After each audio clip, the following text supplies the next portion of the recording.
Stocks are rebounding this morning. We had large earning beats by Palantir and NXP Semiconductor, along with Tyson Foods. But those two tech names are helping the Nasdaq lead by up 1.25% right now. The Russell's up 0.2%. The S&P is up almost 0.6%. The Dow is fluctuating above and below the flat line. In terms of data, we had factory orders in the U.S. come in lower than expected at minus 0.9%. Also, last month's figure was revised lower to minus 0.8%. Jobs openings also fell to 7.6 million, but last month was revised higher to 8.156 million. No real change in treasuries when you blend them across the board. The 2 years down 3, the 30-year is up 2, 5-year down 1, 10-year up 1, so we'll call it unchanged across the curve. Commodity prices are higher, likely due to trade tensions with China continuing, and it involves pricing. Gold just made another new all-time high and is up 0.25% right now. Silver's at the highest level we've seen since December 12th of last year, and copper's up 1.25%.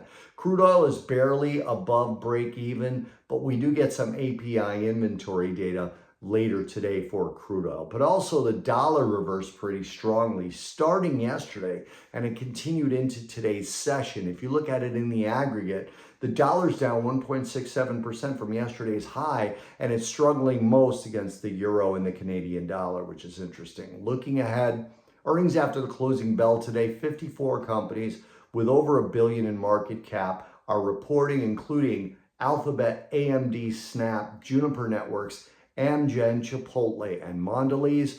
Tomorrow before the open, another 39 companies with $1 billion or more in market cap reporting, including Novo Nordisk, Boston Scientific, Toyota Motors, Walt Disney, Uber, Illinois Tool Works, Stanley Black & Decker, and Old Dominion Freight Lines. Data tomorrow, or I should say data tonight, Japanese Services PMI and Caixin Services PMI data out of China. Data tomorrow, services PMI in that small to medium-sized business range from Germany, the EU, the UK, and the US. Also, ISM non-manufacturing data in the US, which includes pricing and employments from services sectors, and also ADP private payrolls in the US, which will be a big deal in the morning.